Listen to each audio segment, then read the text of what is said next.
Hey TCS TV viewers, it's Dave and Evelyn from the camera store, and today we have a hands-on review of the Canon EOS R6.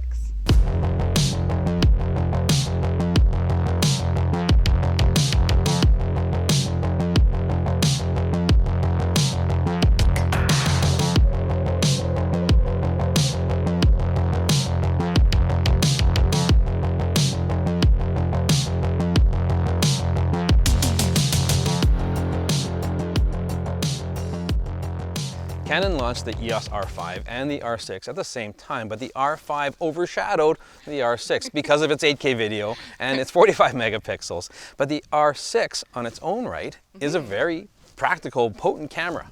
Yeah, although it's a 20 megapixel camera, it is a fully featured camera with a lot of interesting capabilities to it. And so today we're going to talk about our long-term experience with it in terms of image quality, performance, especially with autofocus, and the overall handling. I think the biggest question with this camera that we're getting asked is 20 megapixels enough? I mean, it's 2020 and we're seeing cameras that go up to 100 megapixels. And it seems almost bizarre that this camera, the R6, is actually less resolution than the EOS R that was originally part of the Canon mirrorless lineup. I think for an event camera, wedding, and just general photography, this would be an excellent tool. I think the image quality from the sensor is looking nice. I like the dynamic range, and so when I was shooting some backlit sunset portraits, I found that I was able to raise the shadows just enough that you got that beautiful golden light reflecting on their faces, and I think they look fantastic. In my mind, the biggest limitation with a 20 megapixel camera is that you have to be disciplined to frame your shot in camera. You can't rely on cropping in on it a ton because that's when you're going to have that resolution loss. And it depends on what your end product is going to be. For me, I often show my images online. I will print them. You know, for family photos, I'm printing like 8x10s and maybe up to a 16x20 or putting them in a photo book. And I think 20 megapixels is just fine for that. Again, so long as you're not heavily cropping into that. And I think a camera like this in some ways almost makes you more disciplined to do that. Get it in camera, get it right, and then you're golden. And it's nice that you have some options. So there's the new image file, the HEF files, which does give you a little bit more latitude in terms of your dynamic range, but it's in a compressed file format that's easier to work with. And so this might become the future of JPEGs. And I think with Canon, it's kind of interesting that Canon does seem to have a little bit of that secret sauce that makes their images look phenomenal. I love the color of the images. They look so good out of camera that I rarely have to tweak the colors on them at all. And so I think that this is a win when it comes to image quality. And although it is at 20 megapixels, depending on what you're doing with the work, and as long as you're framing it up in camera, I think it would be just fine. I'm a longtime Canon user, and so this camera feels right at home for me. The controls, the layouts, how things are set up, it really works well for me. But if you're new to the Canon lineup, you have to look at how these cameras are set up. Several dials right where your thumb can handle it. They have done away with the multifunction bar, which I didn't like on the EOS R, and replaced it with the 8-way controller, which I really like. It's much more tactile. We don't have the LCD screen like we do on the R5 to give us some information. Instead, we have the classic mode dial, and that's not a problem. It works great, and it's the reason they've been using it for years. I do like to have the articulating screen on the back, and allows me to get really nice low angle shots or high angle shots without having to actually get down and look at the camera from a certain angle. It's great. Now, unlike the R5 with its CF Express cards, we have dual card slots, thankfully. They are both SD cards, and they are the UHS-2 class, which is fantastic. Now we're not carrying around two different card formats, so I do appreciate that on there. This camera does use the LP-E6NH battery, and it's rated for about 380 shots. Now, one thing about mirrorless cameras is they are kind of power hungry compared to traditional SLR cameras, and part of that is the rear screen and the electronic viewfinder. Now, out of the box, the camera is shooting at 60 Hz, but you can put it into the smooth mode, which gives us a much more smooth transition as we're looking through the viewfinder. But it brings it up to 120 Hz, but it will draw a little bit more power. The electronic viewfinder on the R6 is 3.68 million dots of resolution. And I'm finding when I'm shooting with it today, it's great. It's nice and crisp and nice and clean. If you're coming from a traditional SLR camera where you're looking optically through the viewfinder, you can be really impressed with the quality you're seeing in here. I do appreciate that this camera is weather sealed, and compared to its bigger brother, the R5, this camera feels very much similar. Same build quality, same sort of weight and handling. There's not a big difference between the two either way. When it comes to plugging stuff into the camera, we have the usual suspects. We do have a headphone jack, we do have a microphone jack, we do have an HDMI cable, and more importantly, we have USB-C connectivity. So with their latest battery, we can actually charge the camera through the USB port. Aside from some great external controls on the R6, we also have a great touchscreen built into this camera. What I like about the Canon menu system is that it's very logically laid out, and I can navigate the entire menu system through the touchscreen. I can also push the Q button on the back of the camera, which brings up the quick menu system on the rear screen. Things like changing my ISO or one shot to servo focus, things like that I can do at a touch. Makes it very simple to work with. As Dave was mentioning, this camera resembles a lot of the same kind of features that the EOS R5 has, the bigger brother. And I feel like I should mention at this point that the value of this camera is kind of insane because it's just over half the price of the EOS R5. It's still a premium price camera, but you're getting a lot of bang for your buck in terms of the value. And one of the things that I was extremely excited about when they first launched both the cameras was that they both had the same image stabilization system. It's a dual image stabilization system where you have it in the body as well as a lot of lenses, and Canon claims up to 8 stops of image stabilization. Now, to put that into context, I can shoot in low light scenarios at the long end of this 24 to 105 millimeter lens, and I can shoot it down to about 1/4 of a second. And I think that's pretty impressive, and I'm happy that they finally put an image stabilization in their mirrorless cameras. And if you're someone that has a lot of older DSLR lenses in the EF mount, if you're using the adapter and they don't have image stabilization in the lens, the added bonus is that you can shoot with image stabilization in the body and you're still getting 5.5 stops of image stabilization.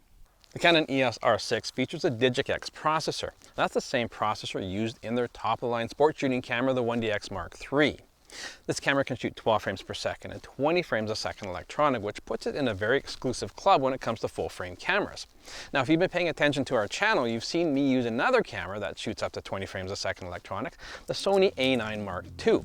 And I'm very curious to how it's going to compare side by side with this much more expensive camera.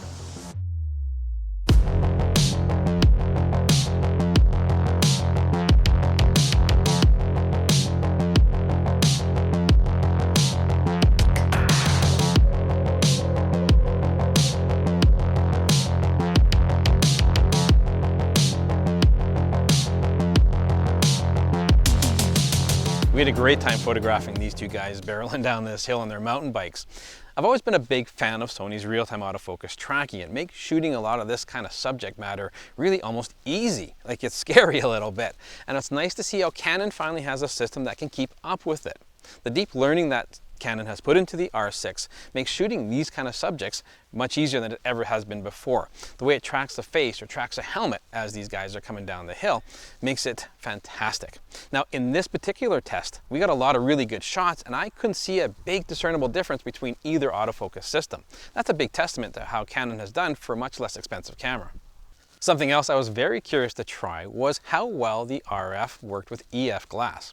So the 70-200 2.8 IS version 2 from Canon is a staple in so many photographers' kits, but the new RF version is a very pricey lens and not everybody's going to afford it right away or upgrade.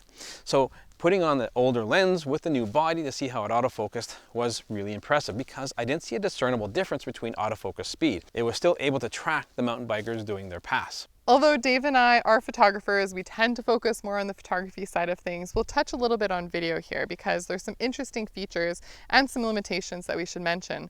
So one of the exciting things with the EOS R6, although it can't shoot 8K, it has some great features such as being able to shoot in 60p and 4K, and that's right to the memory card. It also shoots in an 10-bit 422 format, and so you're getting some really nice looking video. It's very crisp, it looks good, and I love that you have autofocus tracking for video. We found that it works really well, and we love that it has the in-body image stabilization for a nice smooth run and gun style video. There are some limitations that you should be aware of though if you're choosing this camera for being a multimedia tool or something primarily for video. So the biggest one is there's a record limit. It's a 30-minute record limit, and so at this time you're not able to record longer clips, and there's been a lot of talk about an overheating issue. And so it gives you some limitations. So if you're shooting a bunch of stills or a video clip, the cool down time in between that and your next clip could be quite long, and that can be disappointing. However, there's a lot of workarounds. You can use an external recorder, and if you're in Canada and you're shooting in a cooler climate, you might not have as much of an issue. But again, it's something to be aware of. Canon seems to be starting to resolve some of these problems with firmware updates, but overall, I mean, this has a lot of great video features available, and so if you're someone that wants to use it as a multimedia tool for both photo and video, you get some really beautiful looking video footage with it.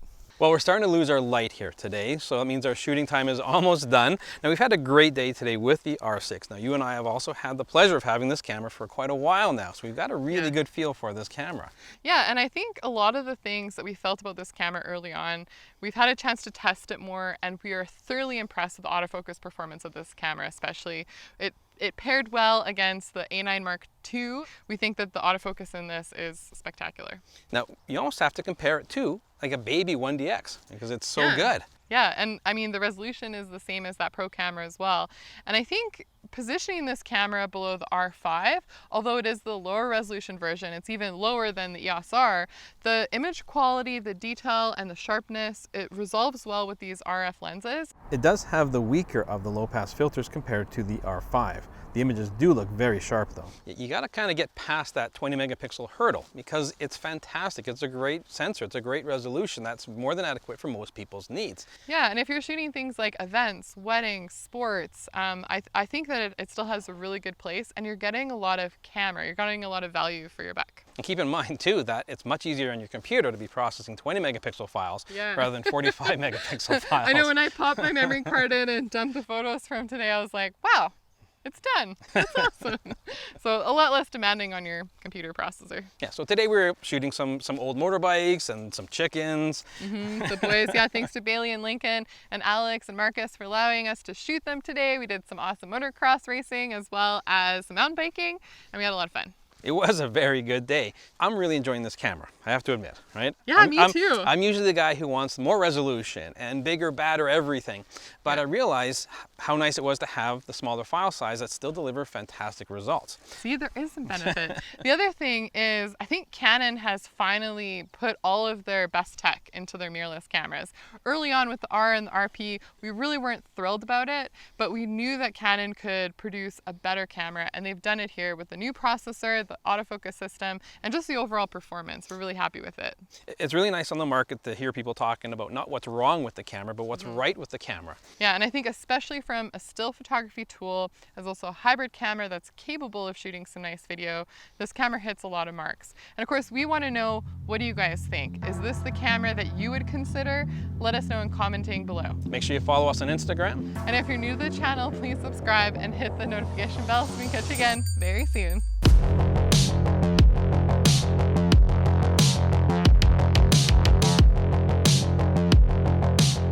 Hey, thanks for sticking around for our adventures of the day.